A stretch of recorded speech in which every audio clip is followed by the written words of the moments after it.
Regardez-moi ça, c'est le nouveau téléphone de Samsung. Il fait la taille d'un passeport, oui, c'est mon vrai passeport. Et c'est peut-être le futur du téléphone pliant oubliable. Ça, regardez, c'est le Galaxy Z Fold 8. Donc c'est un téléphone qui se plie et se déplie, mais le format, il est complètement inédit par rapport à ce que Samsung faisait avant. Regardez, on voit un petit peu la comparaison à l'écran en ce moment. Désormais, on a un produit beaucoup plus carré, beaucoup plus rectangulaire, qui peut se déplier façon horizontale. Alors à quoi ça sert? Vous allez me dire, je vais vous faire la démo en direct. Ça va permettre en fait de regarder des vidéos avec beaucoup moins de bordure noire qu'avant. À l'époque, le défaut c'était que l'écran était un petit peu trop carré. Ce petit format là, s'il est intéressant, c'est pour une raison assez simple, c'est parce que Samsung est loin d'être le seul à être convaincu. Regardez, jusqu'à maintenant, tous les téléphones pliants, ils ressemblaient à ça, comme les anciens Galaxy Fold, alors que le nouveau, il est plus petit, il est plus large et il se déplie pas de la même manière. Et si on regarde l'industrie du smartphone, en Chine, notamment avec Huawei, on a depuis quelques mois des téléphones comme celui-là. Et si on se fie aux rumeurs qui seront très certainement vraies, Apple va faire la même chose en septembre. Donc en fait, ce que vous voyez là, c'est potentiellement le téléphone pliant qui va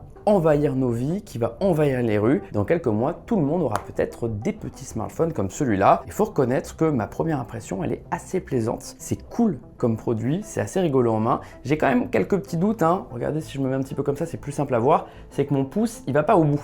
Donc si je dois taper un message, genre là, on va taper un message, bah, par exemple le A, le Q, j'arrive pas à y accéder, ce qui peut signifier qu'il va falloir soit changer sa manière d'utiliser le téléphone, soit l'utiliser comme ça, à la verticale, donc façon petite tablette. Mais est-ce que c'est vraiment agréable? Je sais pas. J'avoue que j'ai envie d'essayer un petit peu plus longtemps. En tout cas, niveau prise en main, feeling, c'est fin, c'est léger, ça fait 200 grammes, c'est moins qu'un iPhone. Et pourtant, bah, c'est immense une fois déplié, donc j'aime beaucoup. Maintenant, comme il faut parler des aspects négatifs, le prix, c'est à partir de 1 999 € pour 256 Go. Ça peut monter beaucoup plus haut pour 1 Tera. En gros, ça reste des téléphones très niche, très chers. C'est quand même moins cher hein, que lui, que le Z Fold 8 Ultra qui reste encore plus cher, c'est 200 € de plus, 2200 €. Il y a toujours l'alternative moins chère, regardez-moi ça, on a vraiment tout ici. Le Z Flip 8, donc lui il se plie verticalement, donc ça c'est à partir de 1200 €, mais la réalité c'est que c'est pas pour tout le monde. Moi je préfère largement ces formats là. Et vous dites-moi, plutôt gadget, le format passeport, ou est-ce que c'est le futur du téléphone et vous en voulez un dans votre poche? Il s'est éteint, pas de bol.